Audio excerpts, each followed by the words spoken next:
Under the dying sun, the prairie glowed like a field of embers, every blade of grass gilded in the last light. The air was dry enough to crack a throat, and the wind moved with a restless sigh as though the land itself carried too many secrets. A lone rider crested the ridge, his silhouette sharp against the horizon. Ezekiel Turner, Zeke to the few who dared speak his name, sat heavy in the saddle, dust in his beard, silence in his bones. His horse shifted beneath him, weary from miles that led not to home but away from it. Town was ahead, a scatter of roofs and smoke and whispers he did not want but could not outride. He had long learned that a man could carry scars two ways, carved on the body or buried in the heart. Zeke bore both. His right hand had never healed straight after the fire at his ranch, and his spirit had been twisted even worse when the townsfolk decided he was cursed. Everything Turner touches turns to ash, they said at the saloon. And maybe they were right. He had stopped trying to prove them otherwise years ago. He rode with his eyes down, his hat brim pulled low, a man accustomed to absence. That night, though, the town was not buzzing about him. It was buzzing about her. The woman had been found at the far edge of the prairie, collapsed near the cattle trail, wrapped in nothing more than a torn blanket. The sheriff wanted her gone. The women muttered that she was spoiled. The men looked at her too long with hunger, too little with pity. A stranger, half dead, silent. She gave no name when asked, only a whisper that sounded more like a prayer for ending than for mercy. When Zeke first saw her, she was seated against a trough outside the livery, arms buried inside the folds of that blanket as if trying to vanish inside it. Dust clung to her hair, and though she could not have been more than 25, her face carried years heavier than his own. She did not look up when the townsfolk circled like buzzards, tossing words meant to sting. "Ruin," one woman hissed. "Leftover," another spat. The men smirked, but no one reached out to lift her. No one wanted her. Zeke should have kept walking. He told himself so 3 times. But something in the way her eyes flickered, briefly, up and then away like a flame trying to catch, stirred something in him he thought long buried.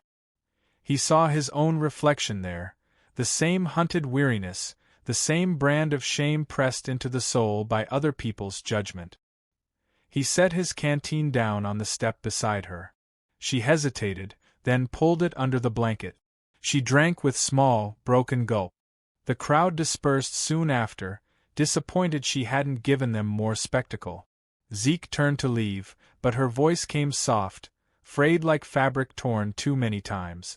"Just kill me fast." The words stopped him colder than any bullet. For a long moment, he thought he'd misheard. He turned, saw her eyes, hollow wells where hope used to live. His stomach turned. She had not asked for bread, not for shelter, not even for mercy. Only for an end. Slowly, almost against his will, Zeke crouched down. "What did you say?" His voice was rough, more gravel than sound. Her chin lifted a fraction. "Don't drag it out. Don't make me linger. Just kill me fast." The blanket shifted when she moved, and before he could stop himself, his hand tugged it back. What he saw made him stumble back a pace, breath caught hard in his chest. Her back was a map of scars, long, angry lash marks crisscrossing pale skin. Wrists raw and ringed with bruises, as if chains had kissed them too often. Her shoulders were bones straining against flesh too thin, too cold. No blood now, but the wounds had stories, each one carved by cruelty deeper than the desert's thirst. It was not horror of gore that made him stagger, but the recognition of how far human hands could grind another soul into the dust. He turned away quickly, ashamed not of her body but of his own intrusion. She pulled the blanket tight around her again, eyes lowered, cheeks burning with something worse than fever, humiliation. "I didn't ask you to look," she whispered. The shame in her tone sliced through him sharper than any blade. Zeke knew shame. It had been his companion longer than his shadow. And here she was, drowning in it. He should leave. That would be easiest. If the stories about him had taught him anything, it was that he ruined everything he tried to hold. Better for her to find her own way into the night. Better for both. But when he stepped back, her hand twitched from beneath the blanket. Not a grab, not a plea, just the faintest brush of fingers against his boot. The smallest touch, yet it rooted him to the earth. Her eyes did not rise, but the meaning was there. Don't leave me like the rest. Zeke stood for what felt like hours, though it could not have been more than breaths. Then, without a word, he shrugged off his coat. He laid it across her shoulders, heavy and warm, smelling of horse and smoke and long miles. It slipped around her like a shield, hiding what she wanted hidden. Her hands clutched it as if it were salvation itself. She said nothing. Neither did he. Words would have only broken the fragile air between them. Instead, he helped her stand. She swayed, legs trembling, but he steadied her with his scarred hand. They walked together, step by uneven step, past the shuttered windows where faces peeked out to judge. The silence of the street pressed in, heavy with suspicion, but Zeke kept his head forward. He knew what they thought. He did not care. By the time they reached the small cabin at the edge of town, a place abandoned long ago but still standing, her weight leaned fully against him. He lowered her onto the cot inside, lit a lamp, and stepped back. The flame cast shadows that trembled on the walls, but her face was calmer in its glow. He set bread and water beside her. She did not reach for them yet, but her hands remained tangled in his coat, as though letting go would mean sinking back into the dark. He watched her, not with pity but with a strange recognition, as if the two of them were bound by something wordless, forged in the same fire of rejection. When he finally turned to leave her to rest, her voice rose again, softer now, frayed but alive. "You shouldn't help me," she said. Zeke paused at the door. "They'll hate you more for it." He didn't answer, only met her eyes across the small room. For the first time, she held his gaze, and in that look flickered not surrender, but the faintest echo of defiance, like a spark daring the wind to snuff it out. The door creaked under his hand, but he did not step outside. Not yet. Something had shifted. He didn't know if it was in her, or in him, or in the silence between them. But he knew this much. Neither of them would sleep easy tonight. And as the lamp burned low, she whispered a name into the dimness, so faint he wasn't sure he'd heard it right. "Clara." Then silence, and the night pressed close around them, holding its breath. ChatGPT said.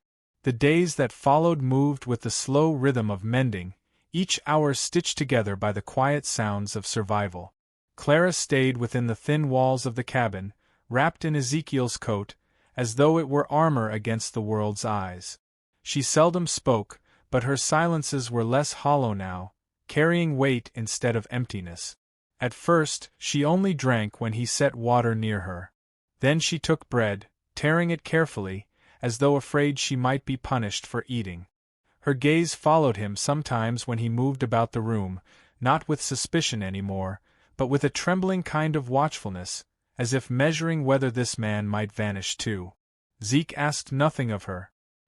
He mended his saddle straps, tended his horse, cooked beans over a small fire, and let her decide how close or far her voice would travel. His patience became its own language. Slowly, a thread of trust was spun between them, fragile yet unmistakable. Still, the town had sharp teeth. Their whispers slid through cracks in the air, reaching even the cabin's solitude. Turner's keeping her. Men jeered at the saloon. Keeping what no one else wants. The women's scorn burned harsher. She'll rot him down like she's rotted herself. Such talk carried, and Clara heard enough of it when Zeke returned from errands with jaw tight and shoulders stiffer than usual. She knew what was said. She knew too well the names carved for her. One evening, she dared a question, her voice hesitant, brushing against the lamplight between them. "Why don't you send me away?" Zeke looked up from cleaning his rifle, his eyes shadowed beneath the brim of his hat even indoors. "And send you where?" "Anywhere," she whispered. "Better for you." He paused, then set the rifle aside. His words came like gravel spilling, rough but steady. "I've been alone long enough. You don't make it worse. That was all he gave her, but it was enough to knot something inside her chest, something unfamiliar, gratitude edged with fear. The next morning at the well, the scorn came sharper. A man spat at Zeke's boots, laughing loud enough for the whole street. Ranchers turned caretaker to a whore. The words sliced the air. Zeke's hand twitched toward his belt, but he held still, jaw tight. Clara stood only yards away, her pail clutched, every muscle strung with shame. The man's laugh echoed as others joined. She fled before Zeke could speak, her steps breaking into a run. That night she tried to leave. She slipped out into the brittle cold, blanket drawn tight, thinking her absence would save him. The road stretched black ahead, and she walked it with the numb certainty of someone who no longer feared the dark. But behind her came the soft glow of a lantern, steady, persistent. She turned to see Zeke standing, arm extended, the lantern's circle of light spilling across the dirt. He didn't call her name. He didn't plead. He simply waited, silent, a beacon against the void. Her knees buckled and she sank into the dust, sobs breaking like long-dammed water. The light stayed. When she rose, it was toward him. After that, her steps inside the cabin grew firmer. She began mending his torn shirts, clumsy at first, then with steadier stitches. One afternoon, he guided her hand to the reins of his horse. She flinched at the animal's breath, but Zeke's scarred hand over hers steadied the leather. The horse stood calm, and so did she. Their eyes met, and though no words passed, the air thickened with something fragile and growing. That night, she hummed softly as she stirred the beans, the sound startling both of them with its small beauty. For the first time, Zeke let himself hope she might stay. But peace on the prairie never lingers. Word spread faster than wind. Men were coming. Not strangers, but shadows from Clara's past, the very ones who had carved her with whips and left her in ruin. They rode with the swagger of wolves returning to a carcass they believed still theirs. The town did not prepare to stop them.